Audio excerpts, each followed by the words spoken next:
Oh, so it's a little bit darker than what I was hoping. When it's not recording, it looks great, but it's dark. So I'm going to try and translate this concept of emotional alchemy that I learned from this woman who's a bit kooky but amazing. I absolutely love her. Her name is Sandrine S. Don't know what the S is for. Anyway, she has downloaded some stuff from different realms, and this model is something how she explains emotions and how to deal with them better or alchemize them better. So what she did, I can send you the video, but I'd like to actually give it a go of explaining it. So here is the model. Okay. So the upper quadrant is like positive emotions and the lower quadrant is negative emotions. And the center bit is the point of like awareness. This is like the I am point. You know, the observer behind everything. So yeah, as you go through life, you get like emotional things happen, and she scribbles them. You know, there's all this like messy stuff. It could be in the positive, or it could be in the negative. Yeah, and what we do is we kind of when we don't have so much of an idea of the center at all, we kind of pulled out of this center, right? Like pulled down into like a little bit of anger or depression or anxiety or something like that. We could completely pulled out of center there. Okay, it could be, you know, excitement or like being crazy, a bit too much, you know, all these different things, you know, but not being that centered. So we're pulled out into experiencing life right outside of these areas. Okay, so and the more and more we sort of stay in these zones, like let's say if we're in the lower quadrant, that could actually be extended. You know, this could be all this stuff could be quite dominant of our experience. You know, depends on what's going on in our life. That sort of supposed negative quadrant can be quite obsessive in our life, or control, or like dominant, let's say. And you know, sometimes we'll experience like, you know, pleasure and bliss and all that kind of stuff, and we're out of that zone. So the idea is, if we can actually stay in that point centeredness and be the observer of the experience and not getting sucked into it.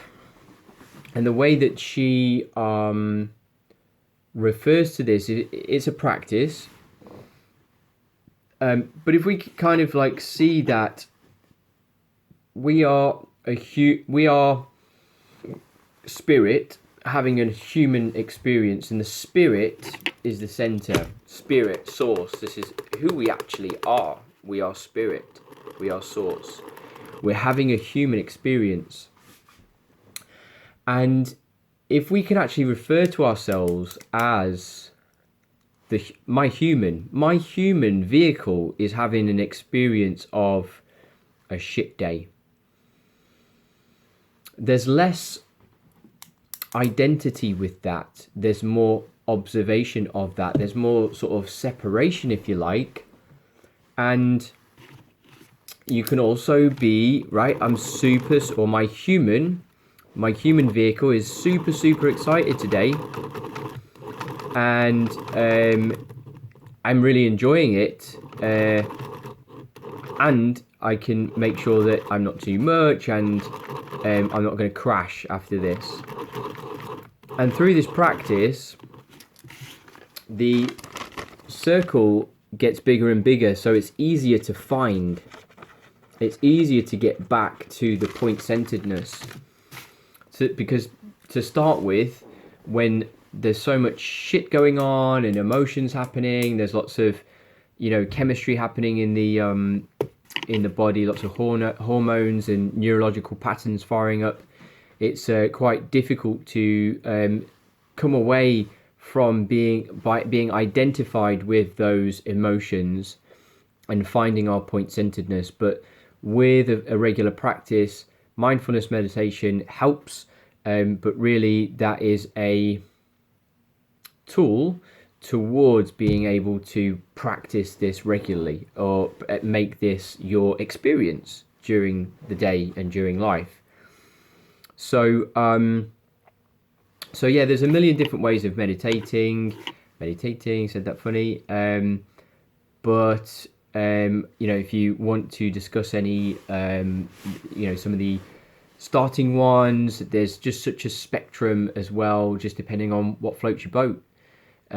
We can discuss those, but the point of coming back to this like center and referring to yourself and having like compassion for yourself, like, oh, my human is getting stressed out at this person in front of them. That's cute. It's only because my human is responding in such a way where he's totally diving into his emotion. And from that third person, it sounds a bit kooky, but you can actually have that space and have that compassion to bring things back down into some more manageable levels. So I hope this makes sense and it appeals to you, it lands, and it is accessible for you in daily life.